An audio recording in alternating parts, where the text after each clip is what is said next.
Did you guys know that as many as 50% of families who foster quit within the first year? In this video, I want to talk about 10 reasons why more than 50% of families who start fostering quit within the first year. Just so you can be prepared. If you're deciding to foster, knowing these things is going to help prepare your heart and also help you to get all the tools that you need so that you can make it through the first year and the second and the third and be that family that the children need to keep them safe until they can return to their biological family. All right, the first reason why so many families quit within the first year is because you really don't know how difficult it is until you do it. The training helps, of course. You go through your classes and they teach you all the things and trauma behaviors and TBRI, and you learn all these things and think about how it's going to affect your family. You do all this stuff, and that's great because it really gets you in the mind of, wow, this is really going to change my life. And it really helps you to think through how you're going to navigate through the disruption to your life. However, it's like with anything in life, when I was in law school,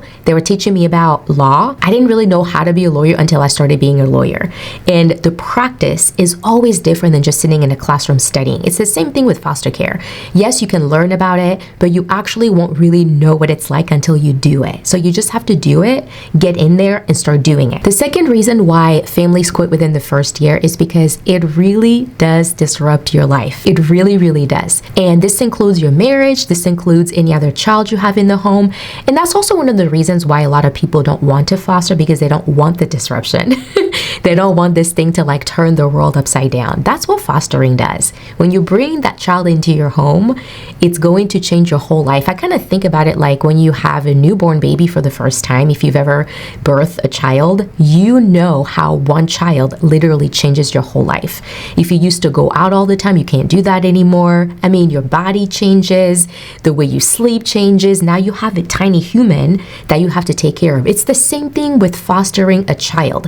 When you bring that child into your home, it'll change your whole life. You have to change the way you do family life. You have to change so much. So even though it's worth it to do it for the sake of the children, it doesn't change the fact that it really is a disruption and you have to be willing to be disrupted. The third reason why families quit within the first year is because there's no therapy or counseling given to the families. I actually think that if foster care agencies could provide this one thing to foster families, it may actually completely change that statistic. And this is why. When you're fostering, it's going to disrupt your marriage because maybe one of your spouses is having a really hard time, but the other spouse is doing great. Now you may have to go to marriage counseling because maybe one of you is thinking, I don't want to adopt the kids anymore, and the other spouse is like, no, I still want to adopt them, and now you're kind of butting heads. Having a strong marriage rooted in Christ and a strong family life rooted in Christ is so imperative, because fostering without having a strong, deep root in God, in your relationship, in your marriage, and with your children, fostering can break you. And this is why families quit within the first year, because they don't have a strong foundation as a family. So if you're considering fostering, you really want to make sure that you and your husband are like this in Christ. You are together, you pray for one another, you hear each other, you're a safe place for one another emotionally, and you put God first and then each other and your family first, okay? You gotta have that. For us, the way we look at fostering is that fostering is our mission as a family. But I just wanna tell you that having a therapy and counseling for foster families, I think, again, would make a world of a difference, because then you can just call that counselor or that therapist whenever you need it and sit down and talk through what's going on, the emotions and all the things that are going through. All right, so the number 4 reason why I believe that foster families quit within the first year is because I think it's hard to realize how much you are relied on to be the healing avenue for that child. This is what I mean by that. When you go through your trainings, right, you learn about trauma-based training and intervention training, all this stuff, and what all these trauma behaviors could look like, and they give you different ways to respond. You do role play, during your class and stuff. But once the child comes in your home, they actually start having these behaviors. You are it. You are the one who now has to learn to respond to them in the appropriate way, that has to teach them all these new behaviors. And this is why it's so taxing on foster families, because most of us are not licensed in trauma. right? Having a counselor who's licensed to do this stuff is way different than asking an average Joe who's just willing to help to be like, now you need to know how to do all of these things that therapists went to school for, right? They have a license for it, and they do this stuff every day, so it's easy for them. So I think that's one of the reasons why it's so hard, because families are like, we're just learning this stuff. We're not licensed therapists. And so sometimes you can deal with a child's trauma, the behaviors, and after a while you just get tired. You're like, I don't have the patience to keep doing this, because I'm not a licensed trauma therapist. And you're basically expected. I mean, I shouldn't say expected, but they're in your home. So who else is going to do the trauma stuff with them? It's you. The buck stops with you.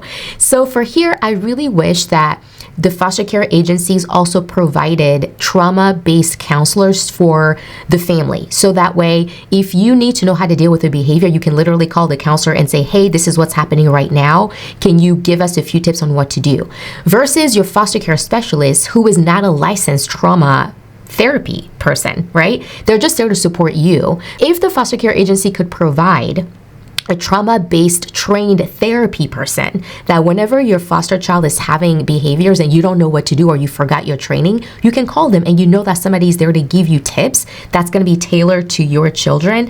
I think that's going to help a lot of families stay the course. Number 5 reason why families quit within the first year is trying to find respite care is harder than you think. So respite care is a family who is willing to babysit your foster kids so that you can take a break, okay? And sometimes it's just really hard to find them. You can call your foster care agency. They can try to find somebody for you. Sometimes they can, sometimes they can't. You're also really strongly encouraged to find your own respite care provider. So that would usually mean your family members. And so sometimes finding a respite care provider is really hard, but that's also one of the most important things that foster parents need, because we're in it day in and day out. We need a break. Just like, with your marriage, you need to get away from your biological children and you need to go on a date because you just need a together time. It's the same thing, I think, with foster care. You just need a break sometimes because it's a lot of work. And just like you get a break from work, like when you're employed, you get the weekend off.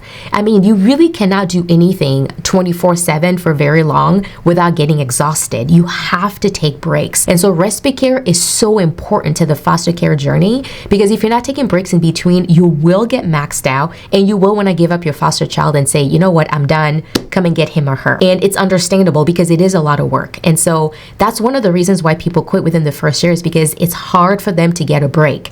And so if you have a heart to care for vulnerable children and you think that maybe respite care would be a good thing for you, I'm telling you, respite care providers are in high demand because foster parents need a break. Reason number 6 why families quit fostering within the first year is because of the emotional struggle of being suspended and not knowing what's going to happen with a court case. I know a lady who adopted her 2 foster kids, and she said it took 4.5 years. They came into her home when she was 9 months, and she adopted them, and now they're 5. She just now adopted them. 4.5 years. I don't think there's any reason why a court case should drag out for that long, especially when we're talking about permanency for minor children who need a home.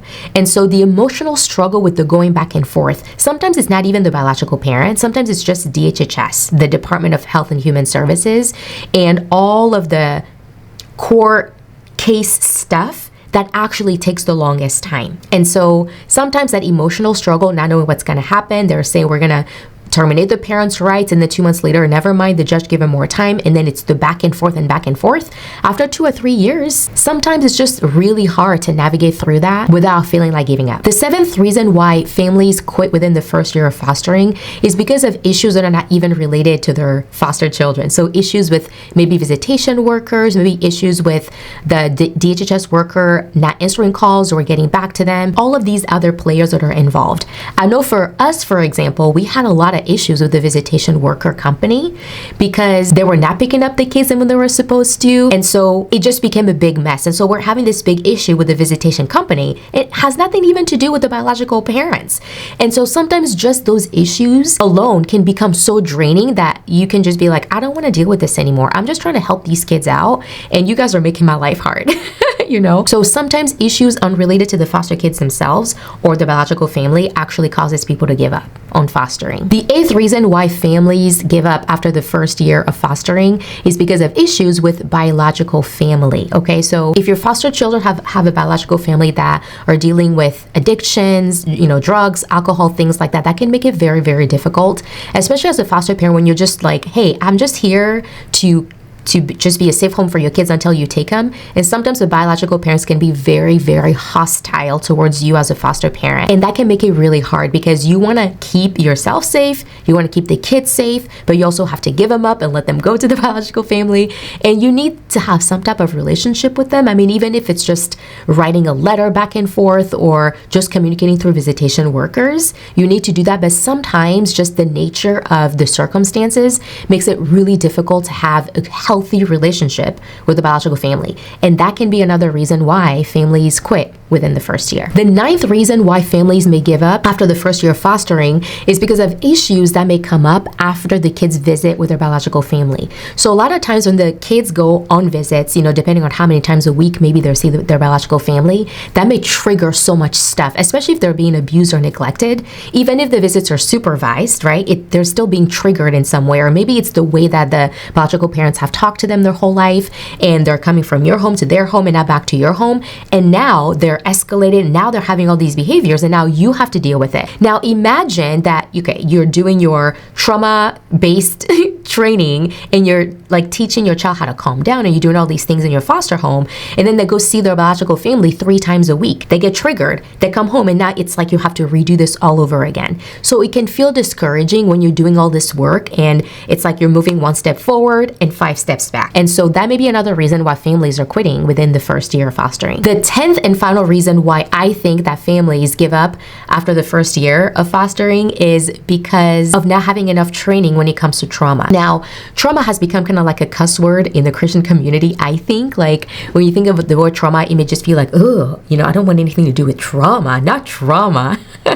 But the thing is that, you know, a lot of us are traumatized over our lifetimes, over different events. I mean, you know, moving from one city to another city can be traumatizing. Moving from one country to another can be traumatizing. I mean, there's just so many things that can cause trauma. And so the word trauma is not just related to foster kids. And so not being trained enough to really understand the root of some trauma behaviors and how trauma may show in behaviors, that can be a reason why foster families will quit within the first year. Because if you don't understand how trauma may look like in your child, then you may think that they're just being unreasonable, or gosh, they're not normal like my kids are. And then it may be really, really hard to parent them because maybe you just don't have enough training and you don't know what to do.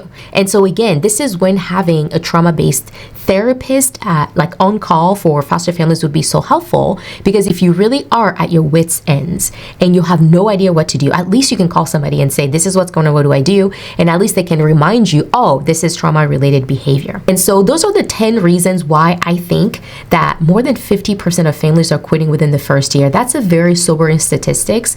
And I'm praying that if you want to be a foster parent, that you take these things really seriously and think through it. Now, don't let these be a reason why you don't do it.